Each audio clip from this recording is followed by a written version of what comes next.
आप सबका स्वागत है आपके अपने YouTube channel the concept a path for success में। इस वीडियो लेक्चर में हम डिस्कस करेंगे हिमाचल प्रदेश एडमिनिस्ट्रेटिव सर्विसेज के 2023 के एग्ज़ाम के बारे में। इस वीडियो लेक्चर में हम प्रीलिम्स का जो पेपर नंबर 1 है यानी जनरल स्टडीज़ का, उसके बारे में डिस्कस करेंगे। ये वीडियो लेक्चर पार्ट 1 को कवर करेगा। शुरू करते हैं interesting and important video lecture.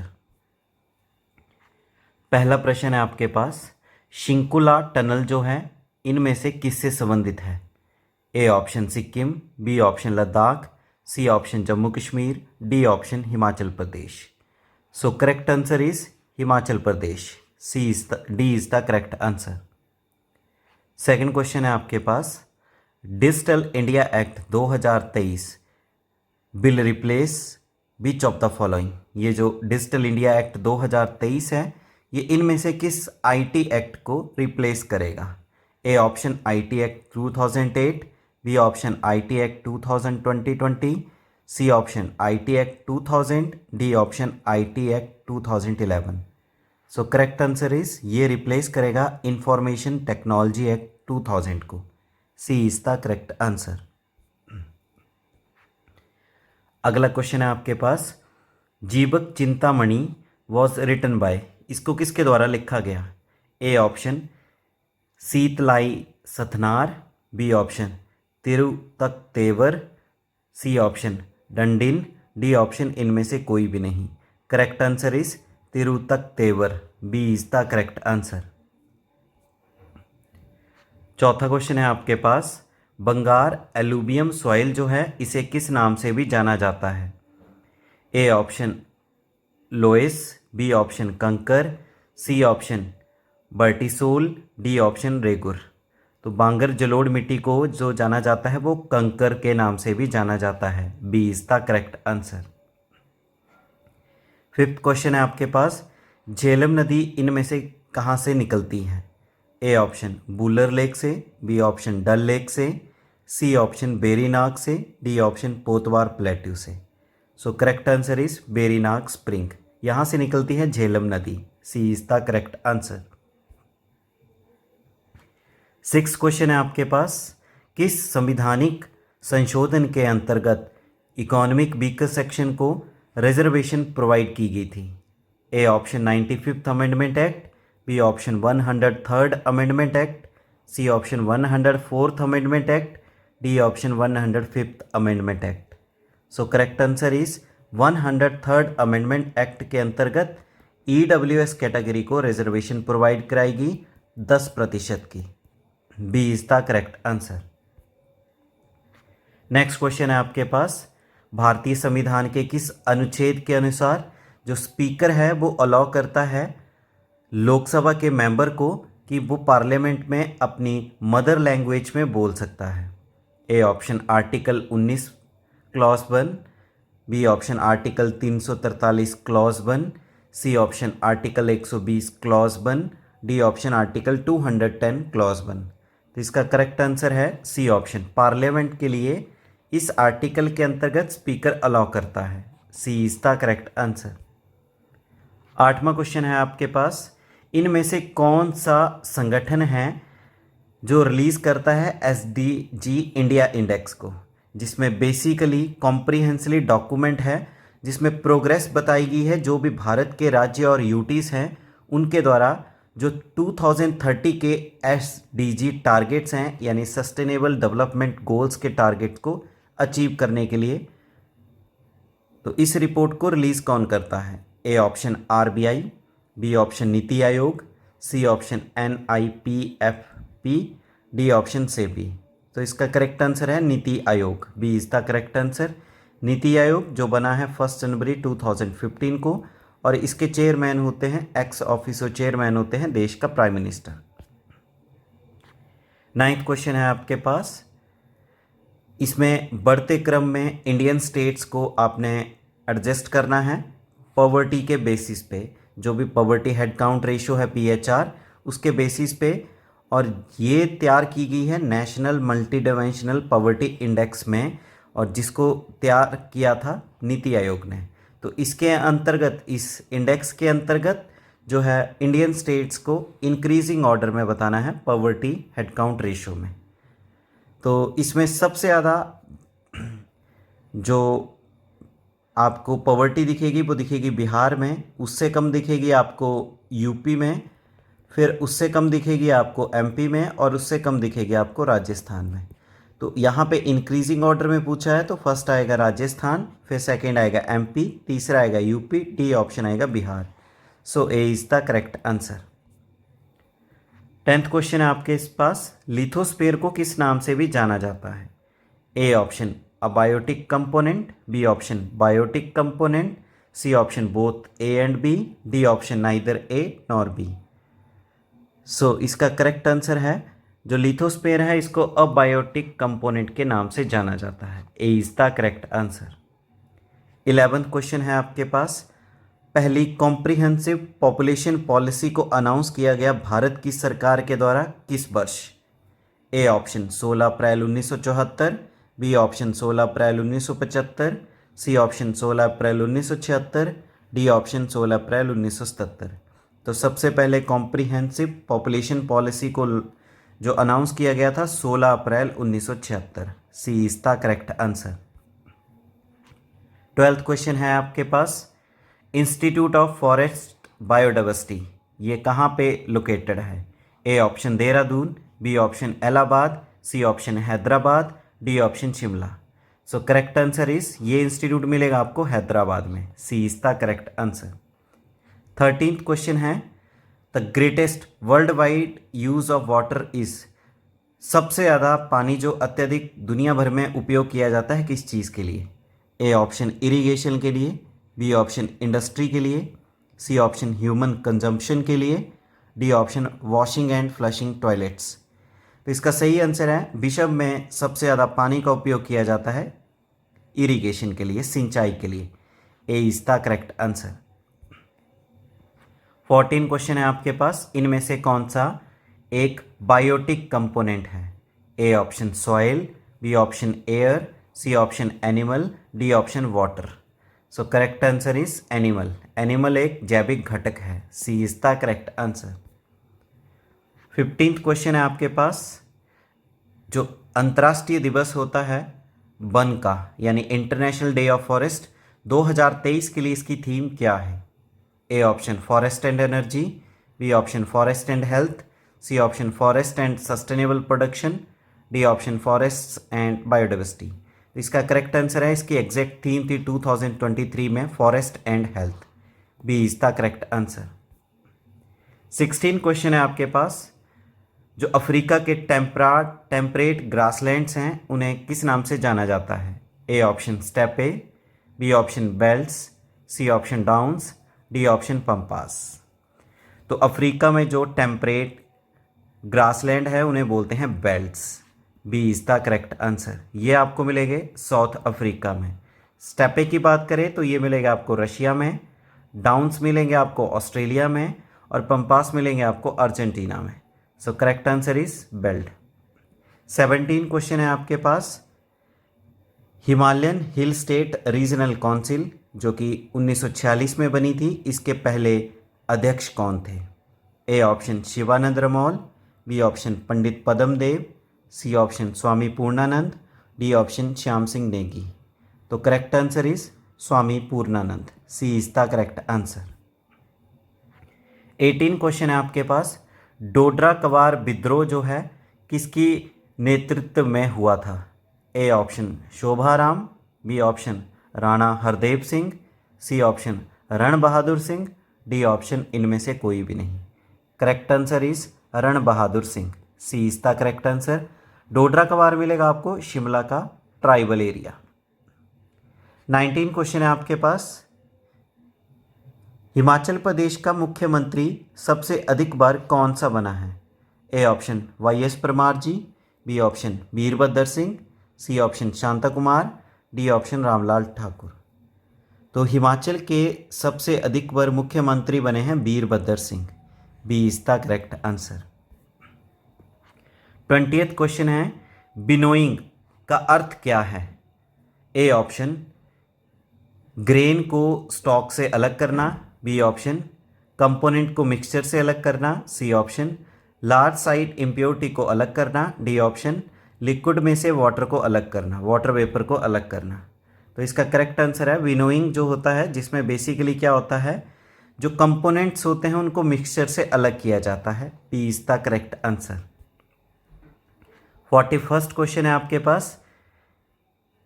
इनमें से दिए गए जो मिशंस है भारत से संबंधित, तो इनको आपने अरेंज करना है न्यूएस्ट से ओल्डेस्ट। सबसे पहले न्यूएस्ट लिखना है, उसके बाद ओल्डेस्ट।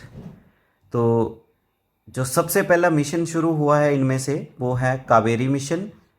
उसके बाद आया है, फर्स्ट प्रेफरेंस है कावेरी को। उसके बाद आया है निपुण भारत मिशन। फिर उसके बाद आया है वंदे भारत मिशन। फिर चौथा आया है आपका मिशन इंद्रधनुष। तो न्यूएस्ट टू ओल्डेस्ट पे रैंक पे जाएंगे तो B is the correct answer. 42nd question है। इन नीचे दी गई स्कीम्स को क्रोनोलॉजिकल ऑर्डर के बेसिस पे अरेंज करना है। तो सबसे पहले कौन सी स्कीम को लॉन्च किया गया, तो वो किया गया है प्रधानमंत्री एम्प्लॉयमेंट जनरेशन प्रोग्राम। इसको सबसे पहले लॉन्च किया गया। इसके बाद लॉन्च किया गया था मेक इन इंडिया प्रोग्राम को, पीस। फिर इसके बाद लॉन्च किया गया national skill India development mission.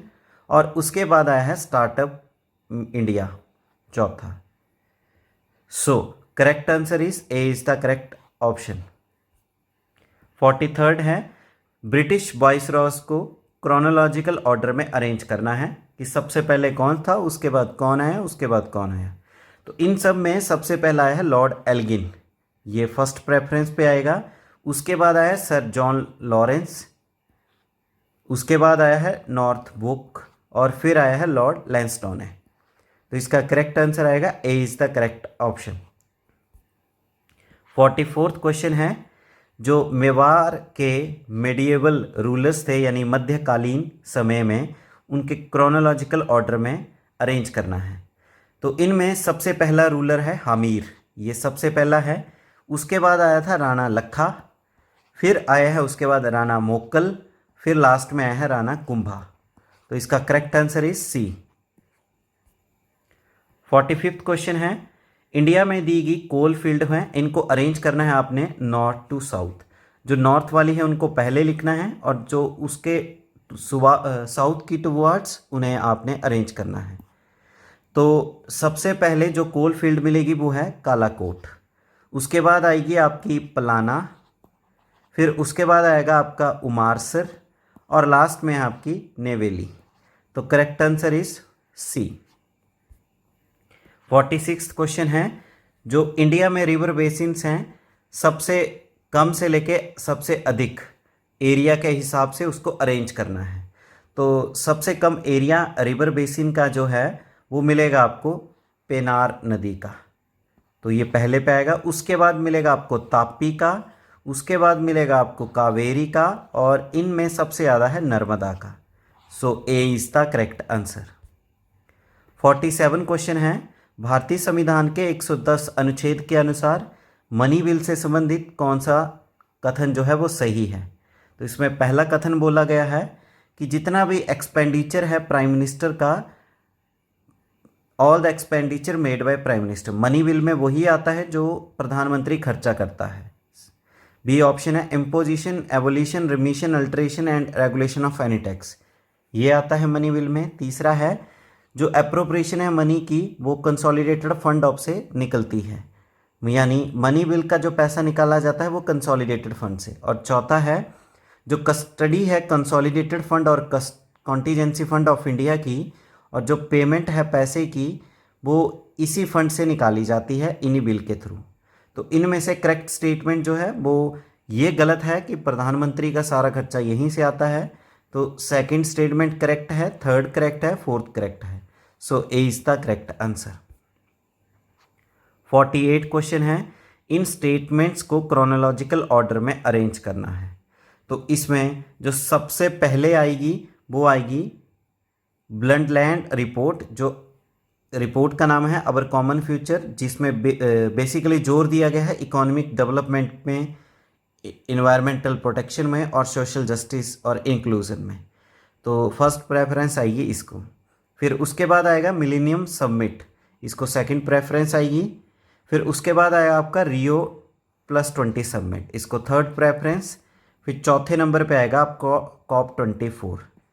So correct answer is D is the correct answer. 49 question है आपके पास।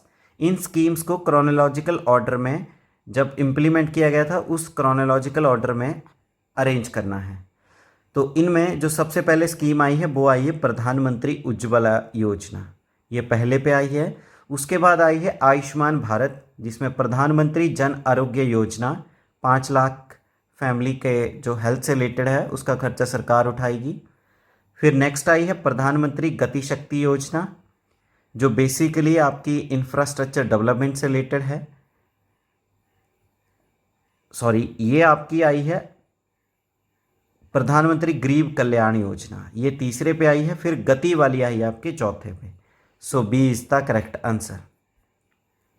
50th क्वेश्चन है, निम्नलिखित दी गए राज्यों में से आपने इन राज्यों को मेंशन करना है किस टर्म में जो इनकी सेक्स रेशियो है फीमेल पर 1000 मेल की बढ़ते क्रम में, यानी इनमें सबसे कम किसकी है, फिर उसके ज़्यादा किसकी है, उसके ज़्यादा किसकी है, सबसे ज़्यादा किसका है। तो लिंग अनुपात देखा जाए तो इन सब में जो सबसे कम मिलेगा वो मिलेगा बिहार में, इसको फर्स्ट प्रेफरेंस।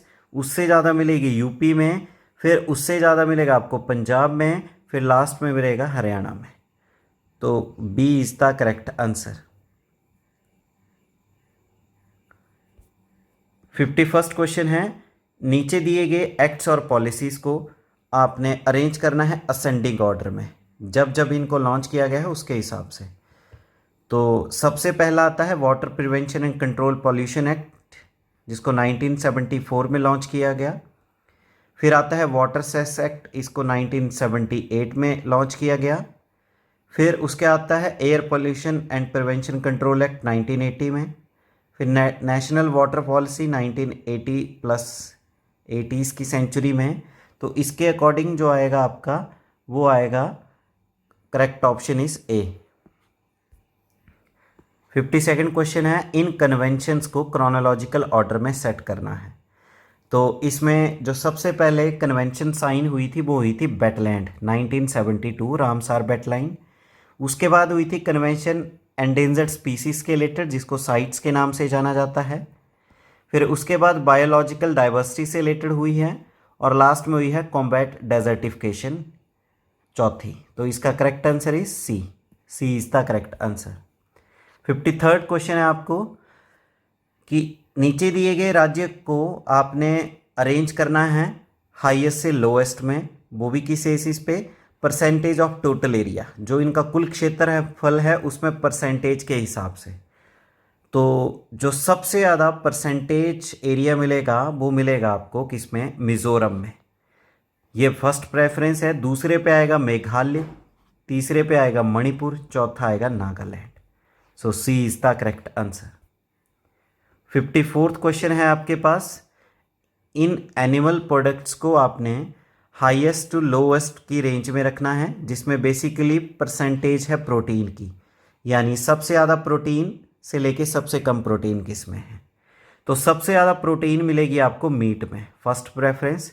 फिर उसके कम मिलेगी आपको फिश में, फिर उससे कम मिलेगी आपको एग में, और सबसे कम प्रोटीन मिलेगी आपको परसेंटेज काऊ मिल्क में। So C is the correct answer. 55 question है आपके पास, इंटरनेशनल ग्रुप्स को अरेंज करना है आपने इनके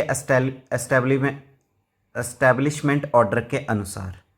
तो पेरिस क्लब, जिसकी स्थापना 1960 में 56 में की गई, ओपेक की एस्टैब्लिशमेंट 1960 में, IPRD 2023 में, जो वासेनार अरेंजमेंट है वो 1990s के दौर में चली है। तो इसके अकॉर्डिंग फर्स्ट प्रेफरेंस किसको आएगी, तो जो आएगी वो पेरिस क्लब फर्स्ट पे आएगा, उसके बाद आएगा आपका ओपेक, उसके बाद आएगा आपका वासेनार अरेंजमेंट, फिर लास्ट में आएगा Indo Pacific regional dialogue. C is the correct answer. तो इस तरह से इस वीडियो लेक्चर में हमने पार्ट 1 में डिस्कस किए questions Himachal Pradesh administrative services का जो प्रीलिम्स एग्ज़ाम हुआ था 2023 का, उसके बारे में। वीडियो लेक्चर को लाइक करें, अपने वैल्यूएबल कमेंट करना ना भूलें, ज़्यादा से ज़्यादा वीडियो लेक्चर को शेयर करें, आपके अपने YouTube channel the concept a path for success को शेयर करें एंड सब्सक्राइब करें। Thank you. जय हिंद, जय भारत।